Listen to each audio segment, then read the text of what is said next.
Hey guys, and welcome to the newest episode of Modified Tile Bag and Board Scrabble, where I'll be taking on Quackle in a game of Mini Scrabble. Now, Mini Scrabble is pretty much what it sounds like. Instead of the usual 15 by 15 board, we'll be playing on a mini-sized 9 by 9 board. And to account for that, we'll be using a mini set of tiles as well. So instead of the usual 100 tiles, we're only going to have half of that. We're only going to have 50 tiles this game. And basically, I've just cut the normal frequency in half. So tiles say that normally occur 6 times, like the T will only occur 3 times in this game. Now, it's worth mentioning all the high point tiles, the J, Q, X, and Z, as well as the K, will still occur once, so I haven't removed those. But to offset that, I did remove both of the blanks. So there are going to be no blanks in this game, which will hopefully reduce the luck factor a little bit and make things a bit more interesting. So, without further ado, let's go ahead and jump right in. So, it looks like we are first, and yeah, as you can see, this board is quite small. The overall layout is fairly reminiscent of a usual Scrabble board. We do have the triple word scores in the corner, but as you can see, there are only 4 triple word scores now, unlike the usual 8. And it's going to be hard to triple because you'd need a 9 through 2 tiles as opposed to an 8 through a single tile. So definitely some important differences in this game. And my opening rack here is interesting. Probably want to just play Zag. It's definitely going to be tough to bingo in this game, right? Because 7s, you're going to need a lot of overlaps, unless it's the first play of the game, most likely, to fit on this board, and 8s are going to need to be through a specific tile, as there's only 1 extra square of wiggle room on either side if you're playing an 8. So yeah, probably just Zag here, score pretty well, set up my second A for another overlap. And there's only 4 A's in this game, right? So, unlike 9, there's only 2 more A's left. So the A is actually nice to hold for a re-overlap. So I'm going to play Zag, and oh, it does have another A, so it plays Cobb. And, alright, what do I want to do now? So I still have another A to re-overlap here, but nothing particularly good. So probably just... this is interesting. U or Yaw? Probably U, actually. Well, see, it's tough, because U takes less hooks, which is nice, but it also, the Abai hook I'm setting up, and it's nice to kind of keep the E for that if I play Yaw. Wow, that's tough. I don't really like either of those. Huh. Interesting. Do I have any other options other than playing in that spot? Yucca, maybe? Sets up an S hook, which I don't have. Obviously don't love doing that. Yeah, that's the thing. It's like, if he bingos with Yuccas, the game is basically just over on the spot, which is kind of annoying. So yeah, maybe I'm kind of thinking U, because there's a lot of E's left. I could redraw one. Doesn't give back as much. I think I'm going to play U. I don't know. I don't feel great about it, but I think it's probably better than Yaw. Just because Yaw also takes an N and an L. It takes a lot. Give me an L for Kurtalax. Nah, not in that spot. Okay. Well, at least now I can play Tax. I almost certainly want to do that and take away the Helitz hook as well as that spot. So yeah, that's got to be the best play. And it's going to probably play in... Oh, it's not going to play in the top right. It's going to play Cheese. Okay. So it's got a slight lead. Not a huge lead, though. And I probably want to play on the top left, right, to take out that spot. So... do I play Afro or Fora, maybe? Maybe I want to get rid of the C. I'd love to keep that A. Unfortunately, I think I have to play the A if I want to play there. Oh! I can do that. How about that? Because I have the last A. I mean, he could block. It's not that easy for him to block effectively, though. Like, I mean, I'll probably still have something through whatever he plays. Yeah, I actually like this. That's sneaky. I'm doing it. I have Cure Airs. It's not going to play, most likely, unless he gives me some sort of crazy opening. Wow, Unit. Crazy, okay.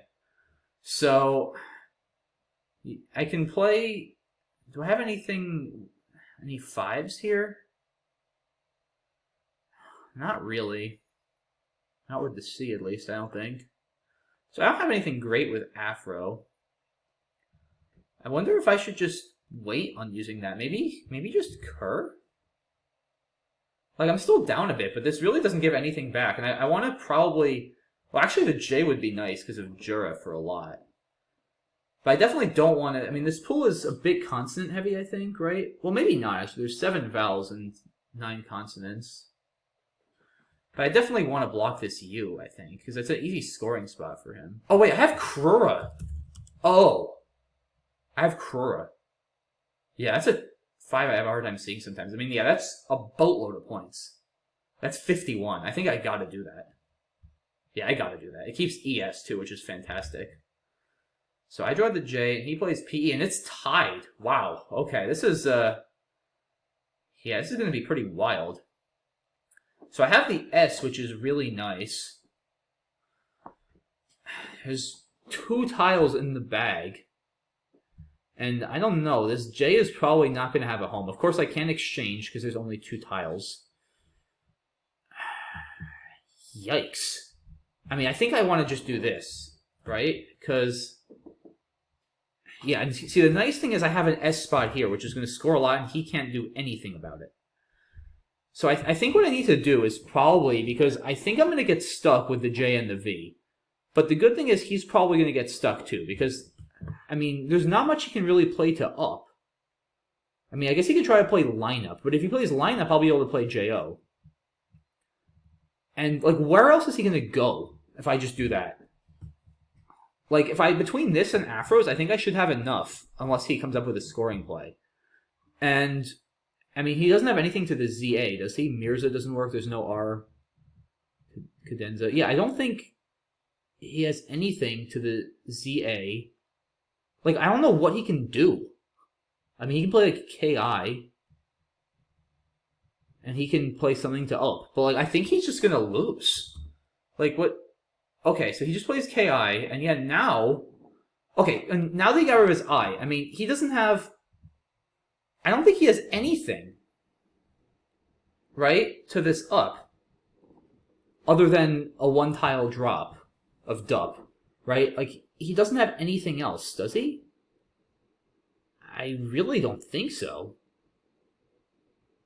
I mean, yeah, I literally don't think he has any legal plays in this entire position other than dup, which is just wild. So I need to figure out then, I guess, do I want to... I can also unload the V with Sev, but then I won't have any other plays. Because, yeah, even having an I and an O doesn't help me. So do I want to play Sev or do I want to play Abais? So let's see, Abais is 4, 7, 8, 9, 10, 11, 12, 13, 14, 15, 16, that's 20. And I would still have 8, 9, 10, 11, 12, 16 on my rack. So 20 and 16. So that's plus 4, right? I mean, he's not going to get double, thankfully, because we're both going to pass the game out. So that's plus 4. Sev is 4, 5, 6, 7, 8, 9, 10, but then I still have 11, so that's worse. So plus 4, and dup is 6. So wait, am I only going to win by 4? I think I'm only going to win by 4. Wow. So I think Sev actually loses by 1. Because, yeah, Abais, so let's see, so that gives me 20, so that's 185. He plays dup. That's 6. Oh, no, never mind, because he's going to lose points from his rack too. Sorry, no, okay, so Sev would still win, as far as I can tell, but yeah.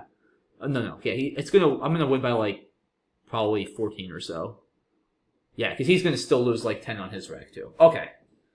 But yeah, I think this is still my best play, right? I mean, yeah, and now I think we just pass the game out. Like, I don't have a legal play, do I? I mean, I can't play to the ZA. That's just crazy. This whole left-hand side of the board was just never used. That's amazing. Like, this, literally an entire 5x4 square right here was just never used. That's amazing. Wow. I didn't realize that this game was going to have so many tiles unplayed. Like, I thought we'd at least still get to play most, if not all, the tiles with only 50 tiles in the bag. That's actually wild. Yeah, I mean, I think I have to pass here. Like, I don't have any legal moves, and he's going to have to pass. Yeah, so that's it, guys. That's the game. I mean, that's all she wrote. 169 to 156 is the final score. What a hilarious game. I mean, we can take a look at this. I don't know what there is to look at. Like, I feel like, yeah, I could have played a gaze. I saw that, but I mean, there's no reason to... Vowels are a bit scarcer in this game. And I also just don't want to open up that triple. So yeah, no. I guess gaze is interesting to set up a gaze, but there's too many other hooks on the back. He could have gazer or gaze. No, I think zag is fine. Just give back as little as possible. Yeah, that's a tough turn. Oh, I didn't see that. Oh, I probably would have done that if I saw it, to be honest. Or maybe even, well, I'm not sure about that. Wary is also reasonable. Yeah, let's sim a bunch of these. However reliable a sim is in this game, which I'm not sure it is. But let's see what happens if I sim this. Yeah, it's not simming great, although everything is pretty close, right? I mean, everything is within like 1 or 2%. Wei is simming slightly better, which probably makes sense. So now it's saying yaw. Yeah, maybe just the value of keeping the E for the abai hook is significant enough to justify giving back more back hooks. I don't know, that's scary though, giving back yawn, yawl, and yaws with a potential double-double there that just ends the game on the spot. Yeah, I don't hate my play. I think I actually would have played Wei here if I saw it. I didn't actually consider playing over there. Maybe even Wary, just to not give back hooks. Yeah, actually, I think I would have played Wary if I saw it, but it doesn't hate you. So, okay, yeah, Tax here has to be right. Yeah, I could have played Taxa, but, I mean, obviously this spot is a lot more dangerous, and it's important to save the last A. Yeah, Fro, I think, was a really good play here. I mean, I could have just played Fora or many things there initially, but yeah, I mean, these are all pretty terrible, I think. So yeah, let's just sim. I don't know what would have been my best play up here if I played the F, but like, yeah, this is way best. I'm very proud of myself for finding that play, because the other plays were just pretty unexciting, and this is very annoying for him to block. Like, what's he gonna really do? I mean, with this, I guess he could have probably done something, but the thing is, I mean, even if he does like this, I can still end plenty of words in TA, and this is sort of what I was figuring, right? Like, he probably should still do this to make it a little bit harder. Like, I wouldn't have really had much, to be honest, if he played diff. He probably should have done this, I think. I mean, like, let's see, I'm curious for him. Does diff sim better than unit? Yeah, unit is an interesting play. But, I don't know, I feel like he should play diff. Also, yeah, you know what we should do? We should infer an A, right? Because, let me clear this in. I mean, there's no way I don't have an A with Fro. Wow. So unit is simming better even with an A inference? I guess just enough I'll have stuff like Ma and Pa that'll still fit. I mean, wow. That's a little surprising to me, I have to say. That's pretty surprising. I would have thought with an A inference at least, that at least doing something about it would be sensible, but apparently not. So, interesting. Okay. And then, yeah, Krura, that just has to be right. Oh, Caesura, also, I didn't even see that. But, yeah, Krura clearly better. Yeah, it plays PE. Wow, tough rack there. I don't think I would have done that. I would have definitely held on to the E and played, like, Mud or Pud or something. Yeah, and then F, I mean, I just don't have... There just aren't a lot of plays, and this is an important spot, right? 14 is a lot of points on this board, and there are 2 E's left. He's going to have an E, so I need to use that. Again, my S spot is going nowhere. He literally can't do anything about it. And then he doesn't even have a lot of moves. He literally has 2 moves. So, yeah, he's just dead. That's amazing. Yeah, and I just have... I didn't see that, but I mean, I'm obviously not going to do that. Yeah, it's literally just... I mean, this is just fewer points. It's literally just either Afros or Sev, and I mean, Afros is just clearly better, right? I mean, wait. What? Oh, wow. I didn't even think about that. That's wild, guys. Wow. So if I play Soup, then I can play J-O next turn. But then I think I'm still V-stuck, so I don't think it's like a ton better. I don't think it's actually 50 better, but unless I'm missing something. I guess because he literally has to pass here. Right? So he has to pass, and then... Yeah, but then what do I have at this point? Quackle seems to have frozen. Okay, here we go. So, I played Joe. I mean, that's not... Okay, like, that's not... That's better, but that's not 50 points better. Like, the calibration's a little off here. Yeah, this would have been better, I still think, right? Because that would have been... so this game would have ended, right, 6 minus 6 for me, 176, 11 for him, to 148. So that's a 28-point difference. And yeah, with what I did... It ended up being a little bit less. Yeah, a lot less, right? Because 16 for me, I lost. So yeah, I finished 169 to 140, or 154. So yeah, it was a 15-point difference. Okay, so Soup would have actually been it looks like 13 points better. I would have won by 28 instead of 15. So that's pretty cool. I should have played Soup instead to block him. He has to pass both times, and I can get my J down. That's amazing. Yeah, I hope if I needed to, I would have seen that. But yeah, once I saw that Afros and the Buys won, I played that. But yeah, that's really, really cool. Soup for 6, forcing him to pass, setting up an unblockable JO, after which he has to pass again. That's really, really cool stuff.